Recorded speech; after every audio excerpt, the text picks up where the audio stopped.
সাওর পাহাড়ের সেই নিস্তব্ধ গুহায় নবী করিম সাল্লাল্লাহু আলাইহি ওয়াসাল্লাম বিশ্রাম নিচ্ছিলেন। তখন হযরত আবু বকর রাদিয়াল্লাহু তাআলা আনহু লক্ষ্য করলেন সেই ফাঁকা গর্তটির ভেতর থেকে সাপের আওয়াজ আসছে। তিনি নিজের পায়ের গোড়ালি দিয়ে সেই খালি গর্তটি চেপে ধরলেন। গুহার সেই অন্ধকার গভীরেই লুকিয়েছিল এক বিষাক্ত সাপ। বারবার সেই সাপটি বের হয়ে আসতে চাইছিল, কিন্তু হযরত আবু বকরের অটল পা তাকে বাধা দিচ্ছিল। এক পর্যায়ে সেই বিষধর সাপ তার পায়ে আঘাত করলো, একবার নয়, পরপর কয়েকবার। অতঃপর সাপটি আবারও গর্তে চলে গেল। তীব্র ব্যথায় তার শরীর কেঁপে উঠল, বিষ শরীরে ছড়িয়ে পড়তে লাগলো।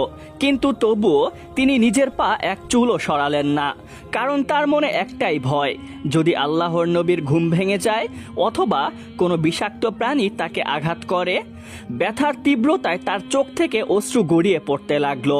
সেই অশ্রুর ফোঁটা গিয়ে পড়ল প্রিয় নবী মুহাম্মদ সাল্লাল্লাহু আলাইহি ওয়াসাল্লামের মোবারক গালে। সঙ্গে সঙ্গে নবীজির ঘুম ভেঙে গেল। তিনি উদ্বিগ্ন কণ্ঠে জিজ্ঞাসা করতে লাগলেন, হে আবু বকর, তোমার কি হয়েছে? তুমি কেন কাঁদছো? তোমার কি পরিবারের কথা মনে পড়ছে?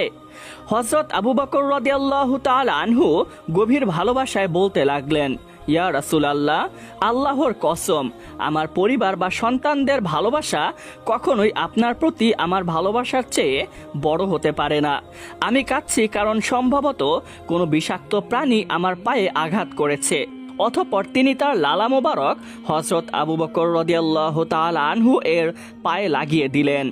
আল্লাহ রাব্বুল আলামিনের অসীম কুদরতে মুহূর্তের মধ্যেই বিষের প্রভাব ও তার কষ্ট দূর হয়ে গেল। এদিকে প্রায় সকাল হয়ে গিয়েছে। এমন সময় আবু জাহেলের নেতৃত্বে আরবের সেরা পদচিহ্নবিদ কুরুজ ইবনে আলকামা ও কাফের বাহিনী পায়ের ছাপ অনুসরণ করতে লাগলো এবং পদচিহ্ন অনুসরণ করতে করতে গুহার একেবারে সামনে এসে দাঁড়ালো।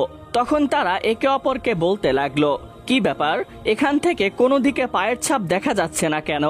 আবু জাহেল তখন চিৎকার দিয়ে বলল, পুরো পাহাড় ভালোভাবে অনুসন্ধান করো, তল্লাশি চালাও, নিশ্চয়ই মুহাম্মদ এখানেই কোথাও লুকিয়ে আছে, তাকে পাওয়া মাত্রই হত্যা করবে। কাফের যোদ্ধারা পাহাড় তল্লাশি করতে করতে এক পর্যায়ে সেই গুহার সামনে এসে পৌঁছালো। এদিকে মহান আল্লাহ রব্বুল আলামিনের আদেশে ইতিপূর্বেই সেই গুহার মুখে একটি মাকড়সা জাল বুনে ফেলেছিল এবং একজোড়া কবুতর সেখানে বাসা বেঁধে ডিম পেড়েছিল এবং তা দিচ্ছিল।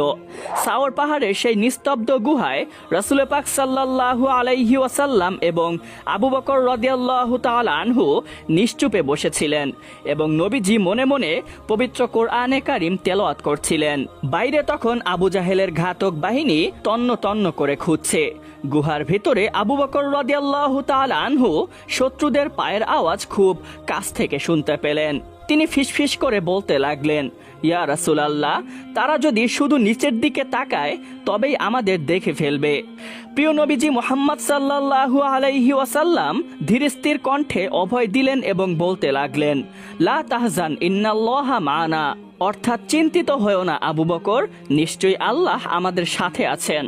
নবীজির সেই অটল বিশ্বাসে আবু বকর রাদিয়াল্লাহু তাআলা আনহু এর অস্থির মন শান্ত হয়ে গেল। এদিকে কাফের যোদ্ধাদের একজন বলতে লাগলো, আমি নিশ্চিত এই গুহার ভেতরে মোহাম্মদ এবং আবু বকর ঢুকেছে। অন্যজন বলতে লাগলো, তুমি কি পাগল হয়েছ?